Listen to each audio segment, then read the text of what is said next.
bad. The mic is on mute. Let's finish what we was watching yesterday. It's about astral planing. Alright? Let's see what it's talking about. An astral component containing the memory or history of that object. We can go over that in a bit, but for the most part, I want to emphasize how each plane is somewhat a product of the one before it. That is very important as it goes back to my point on how magic only works with this occult cosmology.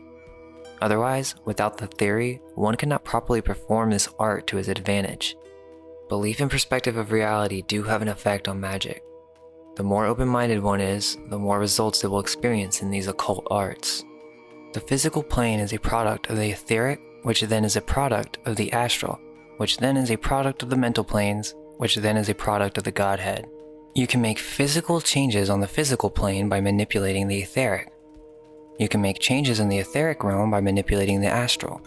And by manipulating the higher planes, you have access to manipulating and causing changes on all planes. Let's use a chair for an example. A chair exists in the physical realm as a physical object that you can sit on. Now the astral can be seen as all the possibilities or different types of chairs that could possibly exist. The imagination. Then we have the mental plane of the chair, which is the base archetypal attributes of that object. The blueprint for something to sit on. Then, it merges back with the Godhead. Christians resist this information because they believe it has to do with demons or something. That's not necessarily the case. Yes, this power will reveal things hidden, but that doesn't mean a tool or faculty within itself is evil. Are there evil people using it? Undoubtedly. The only reason more good people aren't using it is because they aren't aware that it exists. The astral realm is a fundamental component to the way our reality functions. We as humans deserve the right to explore our own consciousness and to learn and develop these faculties that have been lost in the modern day. The ability of clairvoyance and astral vision are useful skills and should be practiced as an art or an instrument. But no, the fearful interpret this ability as opening a portal to demon communication. There is demon communication happening whether you realize it or not. Negativity itself can be a demon. These psychic abilities simply show what is hidden beyond the material realm. Are we to conclude that the occult is all but fantasies of a madman? Or that the occult is nothing but demon worshippers? That the ancients were just fanatics? There was a reason that the mystery schools were developed, and it was to hide special abilities of man. If we realized what we are, then each person would have access to a divine power. That power was in conflict with the ruling church, and so it was controlled. They created the religions as it is practiced today. It was based on true ancient spiritual principles from the mystery schools that then had to be accessed through a certain doorway under specific conditions. Heaven is a specific realm on the astral. Hell is a lower realm in the astral. We go through our lives taking in a variety of different beliefs throughout our lifetime, and the ones we hold on to the most, or the beliefs that we focused on the most, is what gets transferred to the astral. Consider this to be in comparison with dreams, as it is the same realm. As people grow older, if they do not keep these skills in check, they begin to lose the ability to recall their dreams. This can be because the astral is a reflection very similar to that of the physical realm they are currently experiencing. They become a part of the matrix, you could say, as they become asleep and follow similar patterns of consciousness. The lack of curiosity of internal sensations is what leads to a stagnant dream life. A child is one who usually experiences the most fantastical dreams, and it's because their bodies are exploring many different planes of consciousness and creating a variety of different imaginative realities. Now, on each of these planes there are different divisions. The grossest, or the lowest vibration of the astral plane, is the lower astral. This is where lower vibrational thoughts and negative ideals are created on this level. The ideas of hell or even patterns of the material realm can be reflected onto this lower astral, which is but a reflection of the physical. This is where dreams most of the time take place in the individuals who are asleep in the material plane, meaning they are void of curiosity. The middle astral is where the imagination really takes place in its fullest form. Imaginative dreams, fantasies, and all sorts of endless possibilities take place here. There is a balance between negative and positive forces, and this is where most of our dreams take place. A better way to say this is that we actually are living multiple bodies at once, or multiple lives at once. We have another life on the astral, and as you begin to practice the art of astral projection, the more you will recall about this other life that you have as an astral being. You have learned many things there. This is not just the imagination, but it is the collective unconsciousness that connects all archetypal concepts into a fluid-like reality that can be experienced with great lucidity. Here is one of the major He's on first the mind road. blows for the occultist. You begin exploring your consciousness. You travel the etheric realms locally, and then you travel as far as you can astrally. And at the beginning, this is usually just a representation to what you see in your day-to-day life. So you may astral project and be in your neighborhood or whatnot. But there comes a time once you travel so far outside of the etheric and lower astral planes that you begin to open a door that will open you to something that's actually outside of your consciousness. It's like you're searching as far as you can inside of yourself and you reach a door that actually leads to a universe that exists on its own, without you and with beings that inhabit it that seem to possess more intelligence than that of the conscious viewer themselves. This is what is happening on psychedelics. The shaman or modern psychonaut is shot up into the higher astral, and usually the plant or man-made substance has a consciousness of its own fucking that then is rooftop. manipulating the experience to assist or punish the user. I've heard of Datura stories where people have experienced shared visuals. These experiences are inner experiences, but they translate outside of ego, which is what makes these experiences so shocking. You basically die and experience higher dimensions of consciousness. It's like the feeling of going back home. Dying right now. It's a similar thing with astral projection. Be careful exploring too much, as there is a reason why you are here on the physical plane. This knowledge is of the utmost importance, but one must not devote all their time to astral matters. The true mark of a magician is mastery over the elements or fundamentals of reality. The easiest way to begin to connect with the astral is through meditation and keeping a journal. This will influence dream recall and eventually will lead to lucid What dreaming. the fuck, bro? Lucid dreams are not technically astral projection because in astral projection, the consciousness must experience all the way throughout, no falling asleep involved. If one was to start writing in a journal their dreams daily, even if nothing, just write nothing, then sooner or later, you will be writing pages. Just keep thinking about it before you go to bed. You can influence lucid dreams in many ways, but this is more of a breakdown on how the astral plane works and how to access it consciously. We have fire, water, air, and earth. Akasha being spirit. Fire and water being higher elements, and air, the distribution between these higher principles, all coalesce into the element earth or gross material.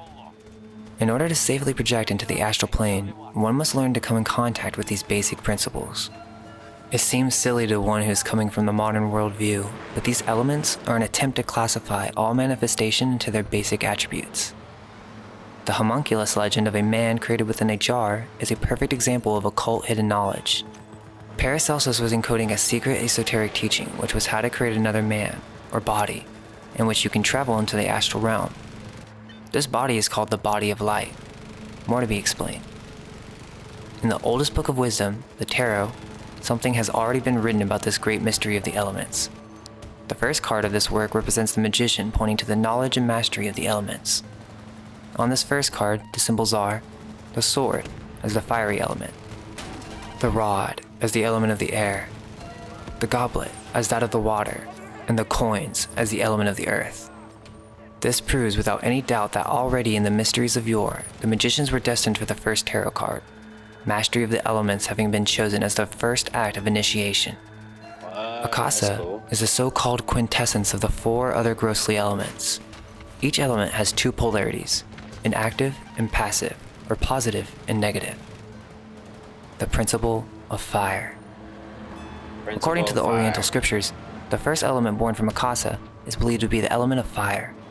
The basic qualities of the fiery principle are heat and expansion. In the Bible we read, "There shall be light," light coming from fire. Each element has two polarities, thus fire has a good and an evil side. We have fire that can be healing, such as the light from our sun that gives energy and fuel to all living beings. Or the negative, which can be destruction and burning. The principle of water. Water also comes from Akasa. It's the same as fire in that each element has a life-giving principle and a Right. destructive dividing principle. Exactly. The basic qualities are coldness and shrinkage. Water can also be seen as darkness in contrast to the fire element. Water is required for life to live, but it can be dark, cold, and desolate, such as deep in the ocean.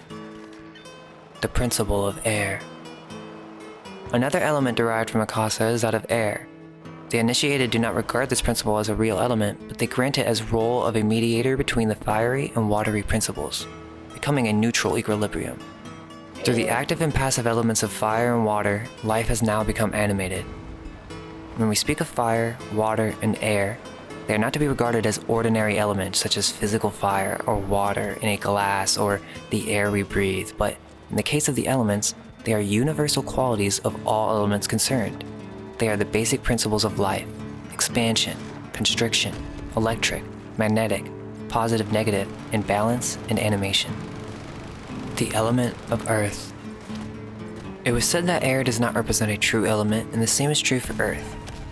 Out of the interaction of the three aforesaid elements, the earthy principle has been born as the last element, which by its specific quality, the solidification, involves all three elements. It is this elemental earthly quality that allows us to put a concrete form on all of the aforesaid elements. The action of the three elements have been limited with the result of space, measure, and weight and time having been born. The reciprocal action of the three elements together with that of the earth, thus, has become tetrapolar, so that the earthy principle may be labeled as a four-pole magnet.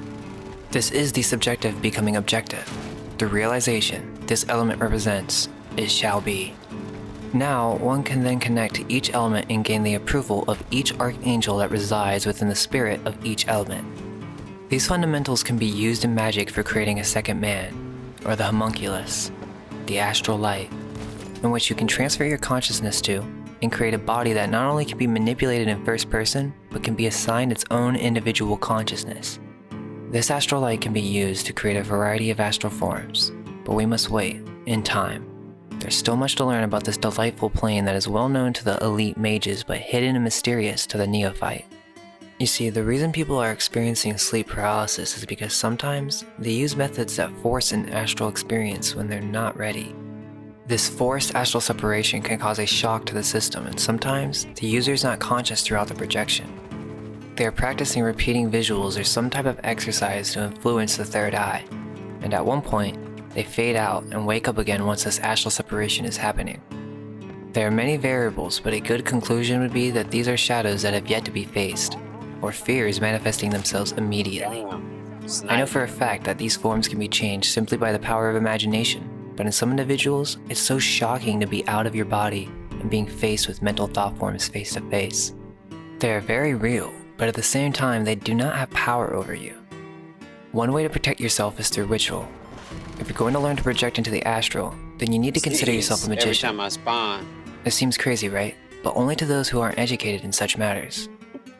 For once you begin to become disciplined in this art, the magician will learn for himself that there are methods to influencing events on the material. They are practicing repeating visuals or some type of exercise to influence the third eye, and at one point, they fade out and wake up again once this astral separation is happening. There are many variables, but a good conclusion would be that these are shadows that have yet to be faced, or fears manifesting themselves immediately. I know for a fact that these forms can be changed simply by the power of imagination, but in some individuals, it's so shocking to be out of your body and being faced with mental thought forms face to face. They are very real, but at the same time, they do not have power over you. One way to protect yourself is through ritual. If you're going to learn to project into the astral, then you need to consider yourself a magician. It seems crazy, right? But only to those who aren't educated in such matters. For once you begin to become disciplined in this art, the magician will learn for himself that there are methods to influencing events on the material realm simply through an astral magic ritual itself. Jump down and kill him. Magic, astral separation. I said he used the motherfucking parachute. That's the problem. Can cause a shock to the system, and sometimes the user is not conscious throughout the projection. They are practicing repeating visuals or some type of exercise to influence the third eye, and at one point, they fade out and wake up again once this astral separation is happening. There are many variables, but a good conclusion would be that these are shadows that have yet to be faced, or fears manifesting themselves immediately. I know for a fact that these forms can be changed simply by the power of imagination, but in some individuals, it's so shocking to be out of your body and being faced with mental thought forms face to face. They are very real, but at the same time, they do not have power over you. One way to protect yourself is through ritual. If you're going to learn to project into the astral, then you need to consider yourself a magician. It seems crazy, right? But only to those who aren't educated in such matters.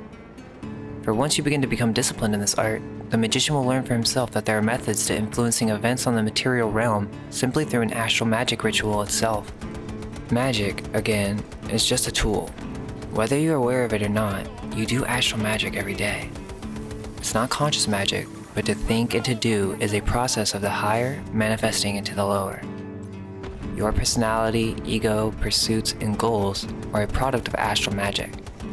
But there are many variables to consider in terms of what will work based on your sphere of availability. You can do magic for a car, but is it really in your sphere of availability? Like, are you in a reality where that's even possible? Or if you wanted to be the boss of a big company, could you really hold that position? Eventually you would just get fired or lose the car because A plus B equals C. Have you built up a structure in which your will can manifest in the physical plane? It's not just snapping your fingers and forcing something to happen, which is a common misunderstanding of magic. If you know magic, why don't you just make yourself rich? Is a common response from those who know nothing about magic. That's because just like any science, there are rules and regulations. In order to protect yourself on the astral realm, you need to know how to create a tetrapolar magnet. A magnet that is blessed by sacred angels and constructed upon sacred geometry. This knowledge of the Godhead will keep you protected against any demonic or negative beings that you may encounter. We will cover everything more in detail, but for now, let's continue with a brief summary.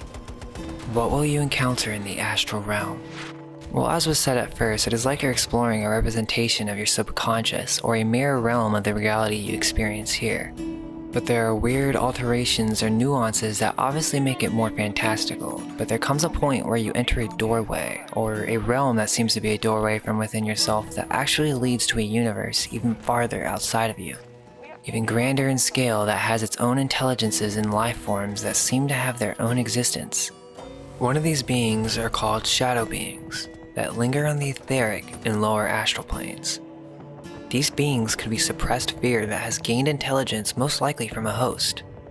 These are negative astral parasites that are created by us from our emotions and suppressed experiences. They continually feed off negative emotions and become more independent and powerful as they grow in age. The trouble you encounter and the dire things that old maid occultists warn you against all the times in the past when you read about astral projection is really nothing but this difference that exists between the different planes and what happens when you try to act on the inner planes the same way that you act on the earth physical. Let's just say some new age thought practitioner got to the astral plane and it scared the wits out of her. So instead of trying to find out what was wrong, she labeled it as hell and warned everyone to stay away. On the inner planes, you have to act in accordance with the laws that govern that plane, which laws are different than the laws that govern the physical plane. And until you learn these laws and move by them, you're going to find yourself in a very peculiar position when you try to do something. Things manifest instantly in the astral, especially emotion. You can't treat the astral plane as you do the physical world. That's why many run into issues when they first begin to practice. But there are also positive guides. There are intelligences that have been following you your whole life. These are called daemons or genii. They're not all negative, as they are aspects to how we think. We perceive ourselves as a single unit of consciousness, but most of our thoughts and inspirations are not even our own, but a product of these astral intelligences or guardian angels that have helped and guided us along our path here in the physical realm. There are elementals, which are the astral manifestations of the elements themselves in a variety of different forms. Their main forms include the salamander of fire. In the air element, they are sylphs. In the water element, they are called mermaids or undines. In the element of earth, they are gnomes or goblins. These being the connection with the astral plane and the earthly elements. The astral plane is host to the deceased ones who, having left the physical plane, are abiding in the corresponding density degree according to their spiritual maturity, which is designated by various religions as heaven or hell. The adepts only see symbols therein. There are god forms, demons, and powerful archetypal forms. Not recommended for the beginner at all. This might sound crazy, but these experiences are quite real, and honestly the best way to describe it is like a psychedelic experience where a booming voice is kind of overpowering the entire realm itself. If you reach this point, you are very far from home and starting to reach some very far doorways.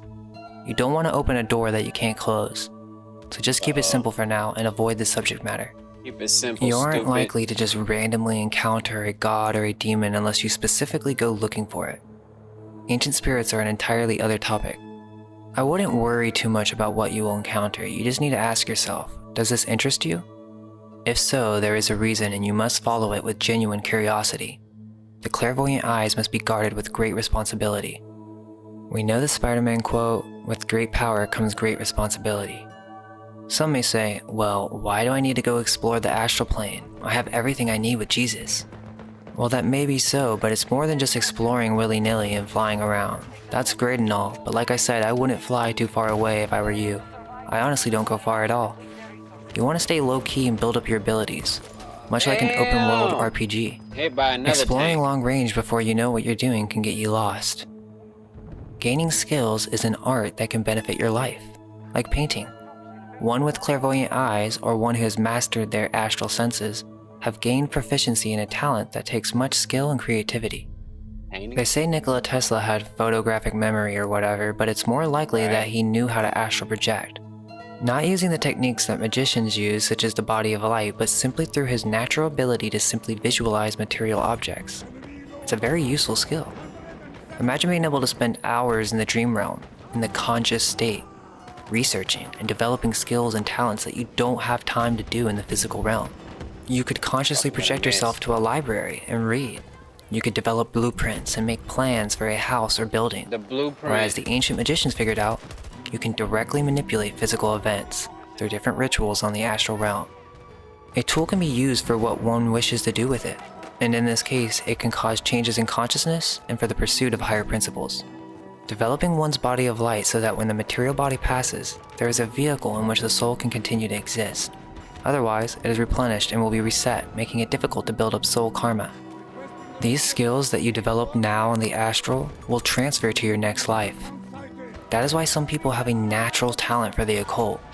It's because in a past life, they dedicated themselves to the art of the magus. Not just in a physical sense, but in that they have developed concrete astral forms that then influence the next life, going back to what I was talking about with daemons and genies. These are other forms of yourself that you've experienced in other realms or planes in which you grew the foundations of consciousness. Have you ever had a dream that made no sense or had no parallels to the physical realm at all? Some feel as if they're aliens to this realm, and what I would say is that you could be from a dimension that is much different than this physical plane. The same concepts of aliens still exist in this cosmology. They are just not seen as beings from other terrestrial planets. And as with magic, these beings can be both good and evil. The coin is not one-sided. Now, in order to continue for your visit to the astral plane, mental discipline is of the utmost importance. No one is perfect in real life, but the idea is that you need to be able to shift from your normal human day-to-day mind into the mind of a magus. This is done throughout exercises that should be practiced as an art or an instrument. Other exercises depend on repetition and subconscious programming, which is indeed magic.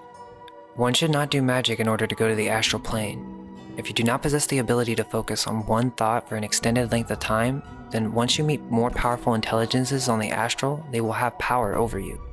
Now, before we can even begin to constraining the mind to a single thought, we are faced with the most severe challenge of ignoring the physical body. Keeping a single thought form for more than 10 seconds is almost impossible for the average man with no knowledge of the occult. One simple exercise is to focus on a blue square. There's nothing evil, just test your mental faculties and see how long you can hold a visual in your mind's eye. After 10 seconds or so, different thoughts from different subjects will start to come into mind. Earlier events, randomness, or the shape will refuse to stay still, or the colors will change. It is quite endless, but the goal is simple, and you cannot be persuaded otherwise. Hold the blue shape in mind for as long as possible. A timer will be needed. Start with 10 seconds and slowly rise until you get to 1 minute, and then 10 minutes, and then the final goal is 30 minutes. Now at 30 minutes, an event should occur, and it will be quite noticeable, but you will forget who you are for a moment. You will literally become the symbol you were focusing on. This is the goal experience and will get you ready for the astral realm. In order to even get close to that goal, one must first learn to silence the body before the mind. If you can't find comfort in your meditation, you will never achieve this level of focus as it distracts the mind. Ancient India developed many methods to solve this problem. One must pick an asana or a position of rest, and hold this position throughout the entire experience. Pick an asana that you will stick to and master before trying other positions. Don't go too difficult like trying the lotus position until you are ready. There are mental exercises that can be done in order to silence different parts of the body. This also can be healing as you are directly manipulating your etheric body with your astral senses. Imagine a golden ball of light as it begins to travel around your body. Just vocally state in your mind that body part that you want to fall asleep or where you want the golden ball to travel to. Now it may seem like, okay, I'm just manipulating my imagination or something, but once you've done this enough and you treat it like an art form, meaning it's a skill, Almost. it begins to become something else entirely. The skill of one who paints fences compared to a painter who paints beautiful murals are quite different, no? Well, it's the same with visualization. Some possess a greater degree of realism when they visualize, changing the experience entirely. There will come a time where these visuals can cause real-world effects, like in this golden ball exercise. You will begin to feel intense tingling sensations wherever the golden ball is floating. If you do the same with your chakras, you will begin to feel intense vibrational sensations that are distinct and cause a real effect to the consciousness.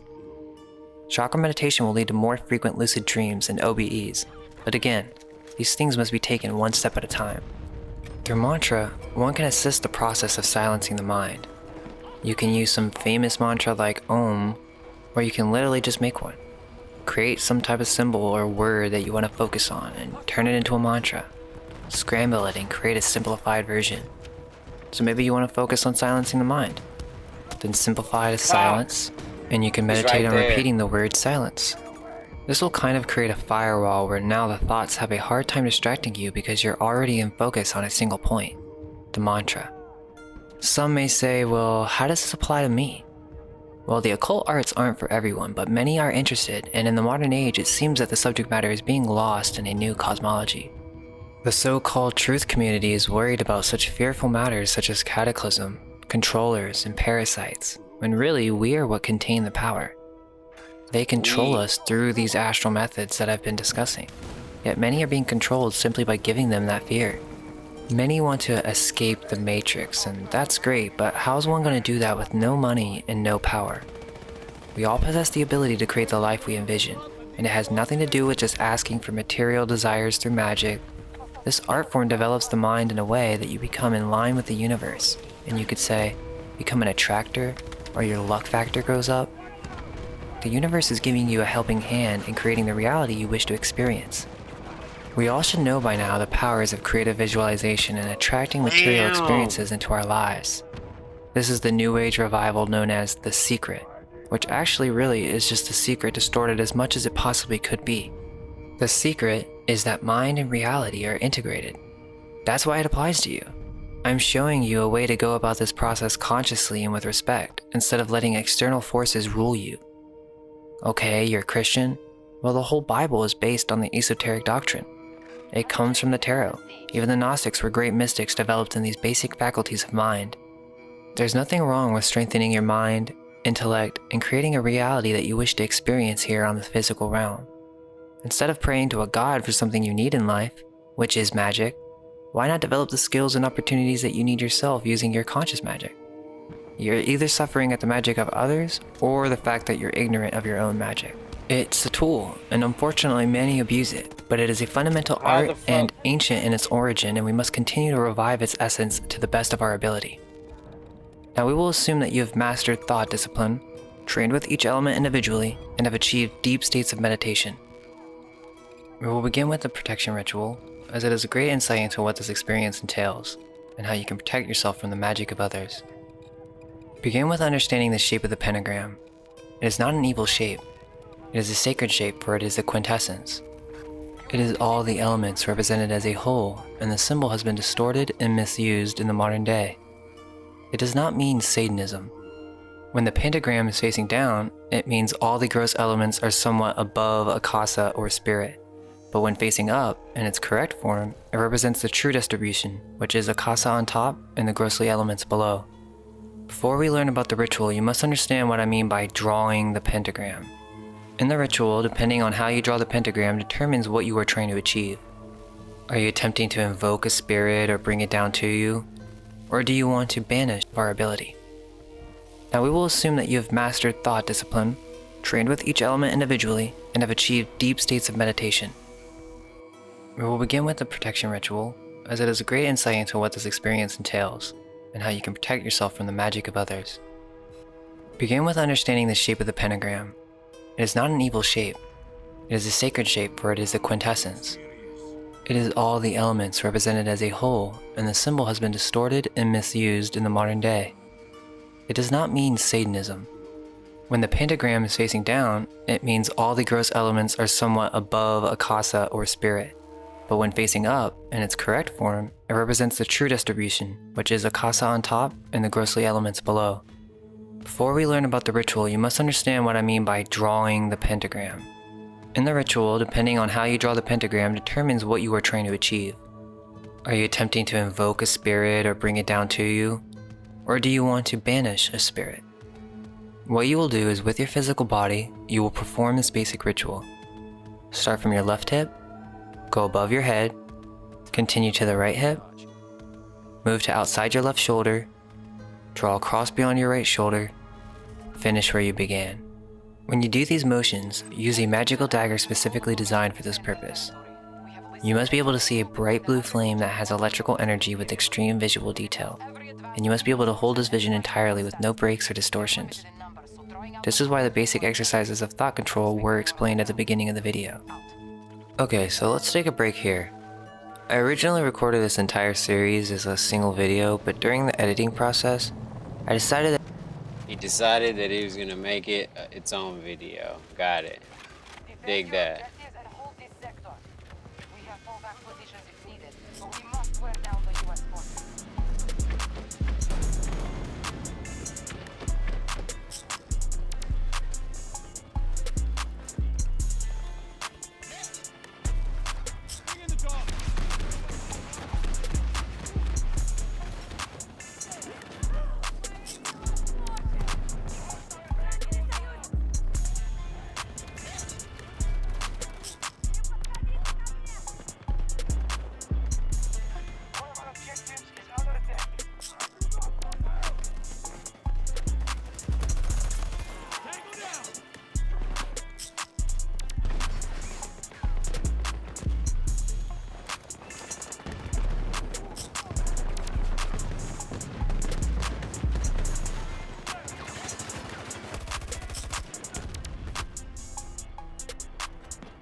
Damn. Okay, we did it then.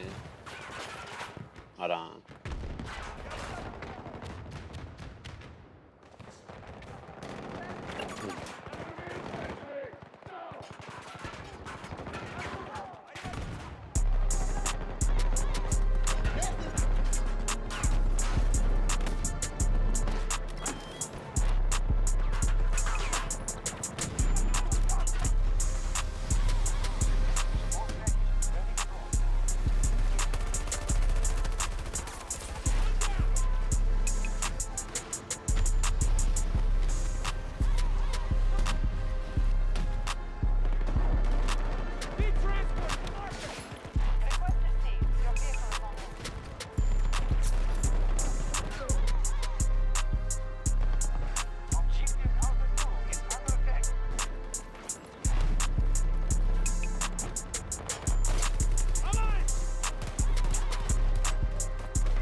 Wow.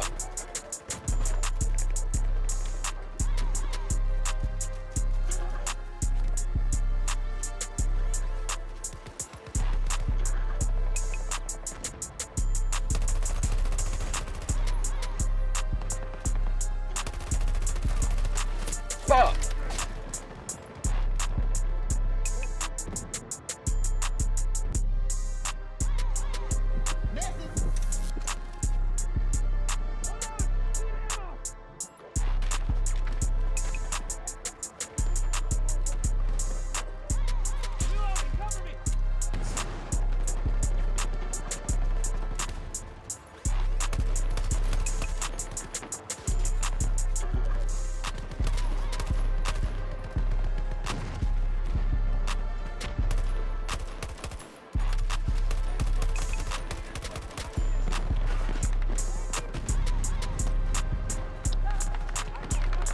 Almost.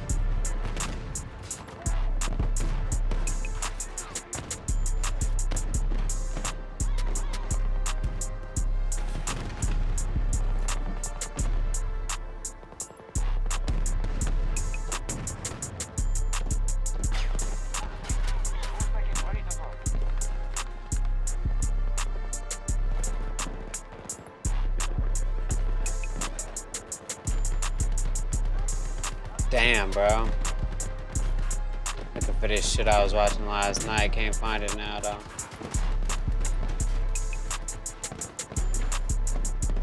Wait, so one question, bringing it back to the whole like approaching thing, right? So you said that you don't like it when men approach you when you're out partying or whatever. Just the other Could be girls very, here. very nagging. Other girls here at the table, like if you're at the bar, let's assume you're single, you're at the bar, like do you generally, you dislike it when men approach you in these environments? Just, here, we'll go around the table really quick answer. I don't drink as well. Okay. Can you repeat the I don't question? drink Do as you like when much. men The approach you? question I Yeah, of just course. asked. Yeah, of course. Okay. Yes. So you like it or you like it when men approach you? Or you dislike it when men approach you? I like it. You like it, okay. You like I like it. If it's in a tasteful manner. Sure. Silly. I mean, I never put myself in a situation when I was I never put myself in a situation when I was single to have a guy approach me in a bar or a club because I just didn't go to them. Damn. So I would get approached at a grocery store, and if it was done in the right way, then that's fine with me. Okay, so some different answers there. I feel like a lot of women though who might complain about all these men, it's so annoying, they approach I think me. it's the surroundings. You're gonna find. Well, this is in response to everybody, but not just you, but go ahead. I think you're going to find if you're in a club, you're most likely going to get a drunk man approaching you, and it's probably not going to be done in the most tasteful manner. So that's probably why a lot of girls are turned off by it, because that's where they're being approached most. You are most likely to have success picking up a girl if you pick her up in a way where her anxiety is low. That is like, can we all agree with that? Yes. Okay. That's why I always encourage guys to utilize. Damn, dating got 'em all. as it's known. Like I tell guys, hey, do you have a dog? Pick girls up at the dog park. It's a great place. Coffee shops. Like, hey, do you know the Wi-Fi password? Easy conversation starter. Little things like that. But I want to just bring this back a little bit to what you were saying, because you're like, when you go out, you don't like when guys approach you. And then I asked you, how do you want guys to approach you? So whenever you're out and I mean, basically, the only time that a guy can approach you is when you're out of the house, right? Like, unless he breaks in and is like dating you, right? breaks in. So, Another problem when I run out. so like, what's your ideal scenario? Because I mean, it's probably not approaching you at work either. You're busy. So, like, what's your ideal scenario? That's why I will agree that it is, in that sense, it's not really I'm not making it easy for men in that way. Right. Maybe that's why I don't know, it's just, it is hard to be tastefully done. It is a tricky hard thing to to be do. tastefully It does done. help when you're more attractive, but there's even been attractive men who approach me and I'm still like, I'm just not in the mood to discuss or talk. So I can't really give a clear answer for that. I guess it's because kind of like how I grew up, and I feel like a lot of people grew up before this social media, and like we have so many options nowadays, is you dated people who you already knew. So it wasn't about approaching. It was about, we have similar friends, we come from the same area, so we've met before. So it's not really like it's not like I'm meeting you for the first time, you see me, I'm attracted to you, you come up across to me and you pitch to me. 9 times out of 10, I'm not gonna like that. So that's why usually it was dating people from knowing their family, growing up around them, stuff like I don't want this to come across like I'm attacking. I promise you I'm not. Like, so what you're talking about right now is one of the biggest frustrations for men in dating. I know. You posed, again, another Q&A. You asked guys, what are Holy your shit. biggest fears approaching women? That was what were tight. the predominant things that came back? I mean, it was just rejection, judgment on his appearance. Creepy. Yeah. Well, that's one Like- thing I could say though, and I will. If a man comes up to me, I'm never like, "Ew, get away from me! I'm not gonna talk to you." Some girls are. I- yeah. I never said they weren't. Right. I'm saying we're talking about me though, personally. Even though I don't like for men to approach me, I've never once been like, ew, get away from me, or been That's rude or of the cap. sort. If I'm in a relationship, I'll just quickly be like, oh, I'm so sorry. Kind of see where you're going with this. I am in a relationship. Or when I was single, I would be like, oh, I'm so sorry. I'm not interested in dating right now. Or I would just lie and say I am in a relationship. Make it really sweet, short. Nothing. I would never attack them though. That's two different things. So you're saying that it's like nagging, it's annoying. Would you also agree though that it's necessary? I do see how they have to. Yeah, Necessary. they have to shoot their Right. shot. They have to get out there in some form. So I'm not saying. That's why I have not said, don't do it. I haven't advocated for men to not approach women. Yeah. I'm just saying personally, I don't like it. Because right now they're hearing you and look by all I But know, they're hearing me. But every single, I think only Maddie is the only one who said that I they will don't say, like I it. feel like- they all said they like it. Right. Like It's a setting personal matters. Say like you're in a club, like Billy said, like mostly it's gonna be drunk men that are approaching you. I don't necessarily like being in like, okay, well I'm like 18, but like if I were in a bar, Damn. They going crazy. It's the weekend. Super sweats is on. I'm a casual, bro.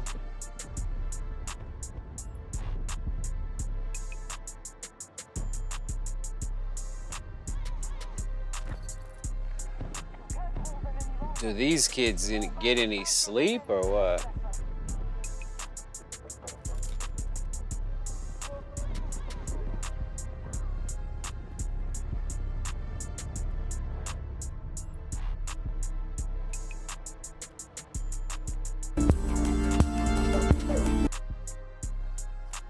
Oh yeah, this is CGI from what movie?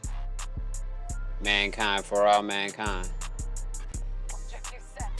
Hold this sector as long as you can.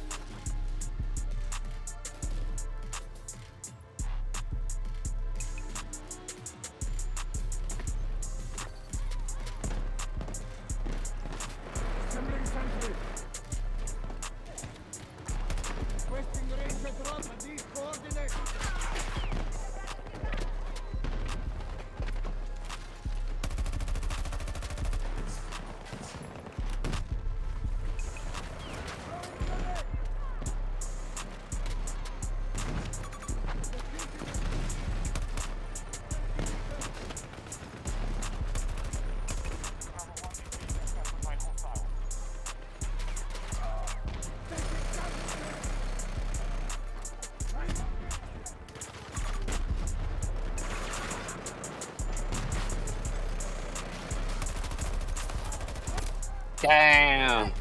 I didn't know it was two up there.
Ready for action!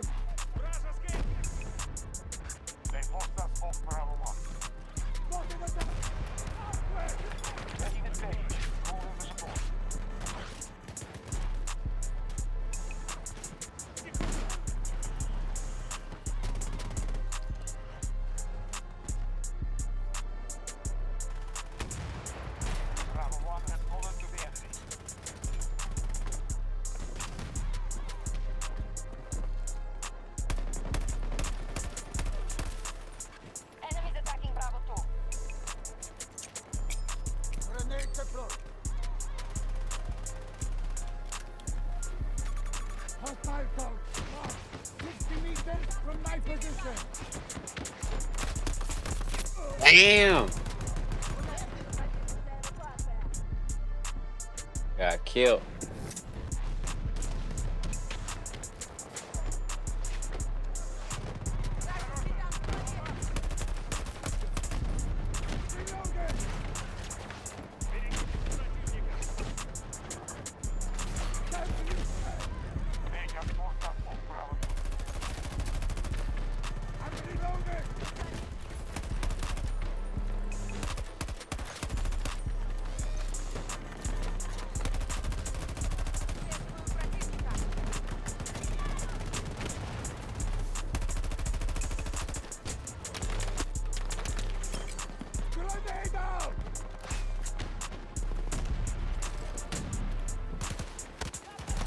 Damn, I didn't see him right there. I ran up on him and didn't even see him. That's crazy.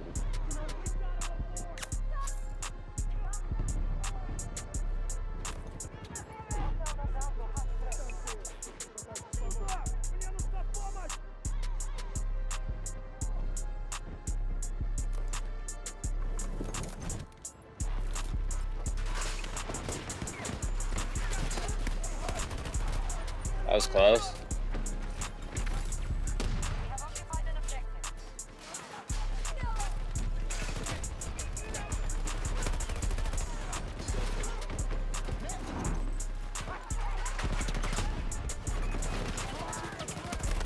Damn!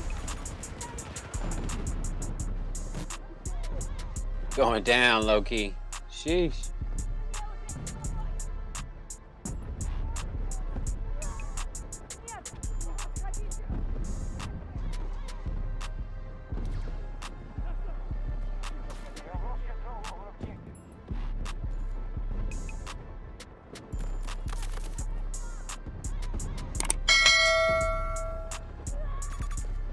Is it true that most women say they want a man to protect and provide? Yes. Yes. I want to say yes. Yes, that is very true.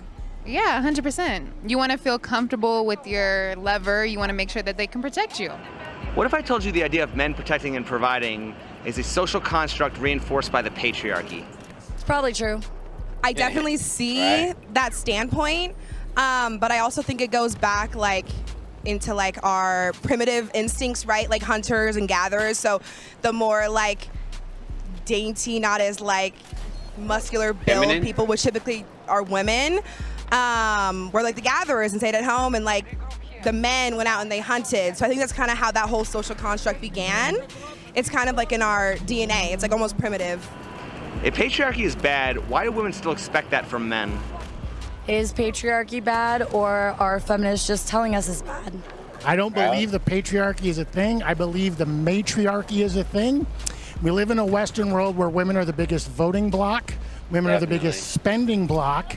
Women have a majority of the debt, and women raise the next generation. That is the exact definition of what a matriarchy would be. It's a tough question There you because go. I personally am against the patriarchy, but then there's also some social constructs of relationship roles that I'm okay, yeah, I actually do value that traditional kind of standpoint. Why do women only complain about patriarchy when they are competing with men? I would never compete with a man. Because women can't have it all. Even though Damn, it's they going say that they down, can have it all, they cannot have it all. Why is it when it comes to the job market we must be inclusive, but in the dating market it's purely competition? Because it's the hottest survive. I feel like there How to definitely survive. is a lot of double standards in both roles. I feel like it just depends on the relationship per se, because I feel like I have met some men that aren't as masculine or, protecting as others. So I feel like it really just depends on the person as well, but I understand where you're coming from. There's all this talk about creating a more fair and Got equitable him. society. What determines in life what should be a competition and what should have equal outcomes? Ruth Bader Ginsburg. Equal outcome Bader is Ginsburg. laughable. That is not a thing that is possible and achievable, and everything What? is competition. Everything. Equity is for children and participation trophies, not grown-ass adults. Why do women want equality in everything except for dating? I wish I knew, but what's wrong with us? Oh, they don't even What's want wrong with equality in everything but dating. Not even close. They don't want to pick up the garbage on the side of the road. They don't want to go die in the draft. They don't want to pay for bills. They don't want to lift heavy stuff. They don't want to squish spiders. Howdy. They don't want to be They treated don't want to equal squish spiders. for pay when they have to work as many hours, work as late in life, miss as much family functions for their job. And also, if women stopped and left the workplace, the HR department would disappear. Right. Do women give all men an equal shot, or do they prefer to choose the best and most qualified? We prefer to choose the richest. The same way a man would choose which girl he wants to go after. Yeah, that's Dang. true. I'm And it's dead. mostly by looks. It's definitely not anything else. Do women give all men an equal shot, or do they prefer to choose the best and most qualified? No, the majority of women do not give all men equal shots. Unfortunately, you do have those simple-minded women or those gold diggers that want to reach for the upper echelon. My thing is, instead of chase the bag, help your mate to get the bag. So why right. are women economically socialist Teamwork make but the dream romantically work. capitalist? I think because they're looking for that catch, that big fish, that someone that can pay the bills and mortgage and supply them and wine and them and dine them. Not all women, but a majority. If you don't have it, they're not going to talk to you. Why is it when it comes to the job market, we must be inclusive, but in the dating market, it's purely competition? Because I think you still want to find the best person for you, and Doesn't a boss want to find the best employee for his company? Right. yeah, and he should. But they're forced to hire people they don't necessarily want to hire. Well, and that's not right. I don't necessarily think that you should hire somebody just because they fill a box that of equality. I think you should still be finding the best person for the job. Since dating is considered a marketplace, how high would women's standards have to be, and how much competition would there have to be before men are willing to decide it's no longer worth it? Well, I feel like the follow-up question would that to be, do women compete with Oh, he's women more, underneath. or do men compete with men more? Women compete with each other for the top 10, 12, 8% of men. The average man that's working the Taco Bell counter, that's working the grocery store register, that's driving the bus, he can no longer get an average woman. Women want that top 10, that top tier, that top echelon man. They want that 8, 9, 10 man, even though they're an adjustable 6 at best. What do you think about the men who choose to remain bachelors? It's funny because I probably have that mindset this day and age. I just turned 44 today. Today is my birthday. But when I was in my early 20s, I thought about marriage and settling down. But now it's like the bachelor life is better. You know, people out here getting married and getting divorced a couple months later. So until you find true love and happiness, there's nothing wrong with being a bachelor. You know, they might wake up I try one to day at sneak 50 up. and be completely happy. They might wake up at 50 and be like, I don't have any kids, like I'm missing Aw. something, and I know that's something you have to figure out through your life. I want to say, or they've gone through it before, they've been married, got divorced, and they're like, you know what, I'd rather live the bachelor life. Yeah. And enjoy my Yeah. life, you know? If you've got a little black book of 3, 4, Definitely. 5, 6 women that you can call, take care of everything you need on that Friday. Maybe you have one that dresses up nice and comes to the company picnic with you. Maybe you've got one that's just down and dirty and shows up in a high heels and a trench coat. Why would you give that up for marriage when you're going to get divorced? She's going Right. to take the kids. She's going to take your money. And she's going to destroy you. There is no net benefit today for men to get married. If sex wasn't a Damn. need, wouldn't men boycott these women rather than be forced to simp for them? Yes, but sex is a need, and it will always be a need, so. Why do the majority of young women happen to be left-leaning woke liberals? Because it benefits them to be that way. Conservatism is about personal responsibility and decision making. They was behind And me, women too. culturally avoid responsibility like it's kryptonite. Any excuse to This pass guy the is blame classic. off onto anybody else. That's what they do. Women, they just don't want to be accountable. They just want to be victims of the big bad man, of the big bad culture, and they just want to avoid personal responsibility. Women of today have been kind of seeing in the news what the government is doing to women, and they disagree with that. And so I think we are considered woke liberals because we're like, we disagree with a lot of what the conservative party wants to do to Exactly, I women, guess. like take away rights, and they want to kind of contain us and rights? treat us like we're lesser the than, baby? and we don't want things taken away from us. It's How is liberal women wanting handouts from the government different than conservative women wanting men to take care of them? A fair exchange. Conservative women want men to take care of them because it's a mutually beneficial, independent relationship where they make a mutual agreement to meet each other's needs, wants, and So close, desires. but yeah, so far. Whereas those women just living off the tax dollars, there's no mutually beneficial relationship. They're leeching, they're sucking off the tit of the taxpayer, and oftentimes not giving back anywhere near close to the resources they absorb. If men choose to no longer marry, does that mean these women will look to the government to support them instead? I don't know. I guess that's a question you'd have to ask them, I suppose, on who they're going to want to be their sugar daddy. If it's going to be Uncle Sam when they don't have... I don't think people will ever stop getting married, though. Eventually, the money's going to dry up. It's going to dry up. You can't give every unmarried old cat lady money. There's just not enough money anymore. Old cat lady. The government's been taking money with overtaxation, compelled parental responsibility from men as long as they have.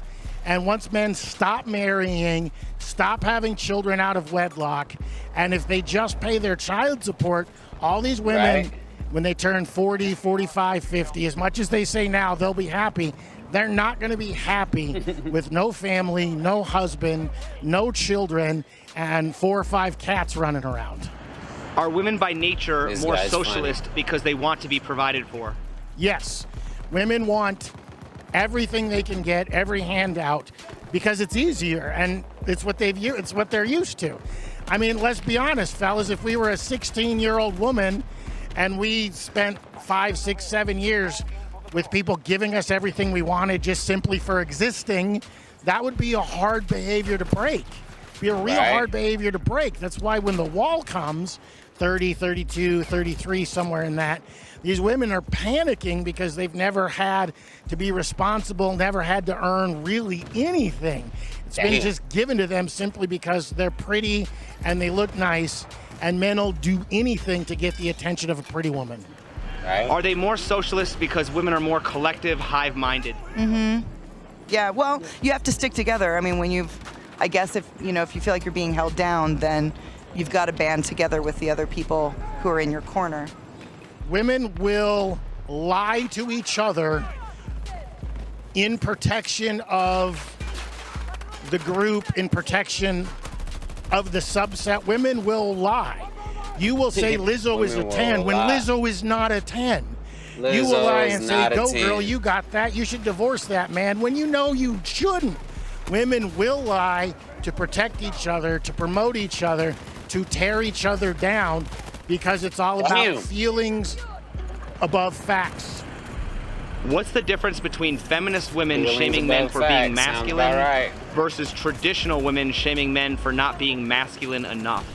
A traditional feminist doesn't shame a man for being masculine. They shame men for having toxic masculinity, which is going, yeah, I have to do this and I have to do that because I'm a man, and you can't do this because you're a woman. That's toxic masculinity. Being comfortable in your masculinity is going, yeah, Toxic I'm a man femininity, and though? maybe I What work about out, but that? I work out because I want to be healthy, or I do like looking really jacked, but it's for me. It's not because I have to because I'm a man, and I think feminist, left-leaning, liberal women do it to tear men down and to talk about how men ain't shit, even though men This even though guy's men classic. tamed the world, created all the luxuries that everybody enjoys, and will Damn. keep the infrastructure running, women want to act like men ain't shit. Those leftist liberal women do. I think the more conservative women, they're doing it kind of as a cross between they don't know how to do it the right way, but almost with the intent to help motivate a man because they don't know a better way. Can you define minimalism? Yeah, so my kitchen is minimalistic, and that means there's basically nothing in my kitchen. Minimalism cook. is just having enough to meet all your basic needs and very, very few wants. You don't need a 4-bedroom house. You want it. You don't need the newest, fanciest iPhone. You want it. You don't need that giant SUV. You want it. The reality is, in today, you need a cell phone. The reality is almost everybody needs a car. But we go bigger, better because we want, because it's a competition to have the newest, biggest, baddest, best. Also because it flexes and shows to women what we got. Can a man be a minimalist and still be attractive to most modern women? If he's minimalistic in the sense that it should be, like thinking of the environment and thinking of the impact, and do I really need this? And am I going to sell this at, like, am I paying quality or am I buying shit and then having to replace it? Most, no. Very, very, very few women are going to like a man that doesn't have drip, that doesn't have a nice fancy car. I love it. Women aren't going to like a guy that lives under the bridge. They're not going to like a guy that rents a room in a basement. They're not going to like a guy that drives a car from 1984 with 250,000 miles on it and eats a foot-long Subway sandwich for dinner every night before playing Madden. How large is the carbon footprint of keeping most modern Western women happy? It's basically comparable to Bigfoot's paw print. 27 pairs of shoes, the biggest car, all the nice purses, the makeup, the hair, the nails, the hair products. It's absurd. Ridiculous. Are we talking like mainstream women or like me? Because you might assume by my perception that I am a materialistic woman, yet my perception. I was a farmer of an organic USDA certified farm for a year, and a hemp farmer for 2 years, and a CBD processor for 2 years. Why do you rarely see women call out other women for being materialistic? Maybe women are less judgy. I feel like I see that all the time. Damn. Like everyone talks shit about the Kardashians. Because all women are materialistic. Right. Since dating is considered a marketplace, how high would women's standards have to be, and how much competition would there have to be before men are willing to decide it's no longer worth it? For it to no longer be worth it to date a woman? I don't think that will ever happen because men love women way too much. Right. Speaking from a man point of view, I'm gonna say it's always worth it. Like, why? Because to me anyway, that's my only option is a woman. So it's like I'm gonna do what I need to do to keep one around. You know what I'm saying? The standards would have to get ridiculously high for them to turn away from women entirely. But I do think if they got that high, there is a possibility of it because, nature will always find a way. I mean, look at prison populations where men become gay when they can't get access to women. Like, your sex drive is your sex drive. You're going to find an outlet one way or another. Well, in that case, I'm going to holler at y'all later. I got some other shit I got to do, but peace. You know what I'm saying? Talk to y'all in a minute.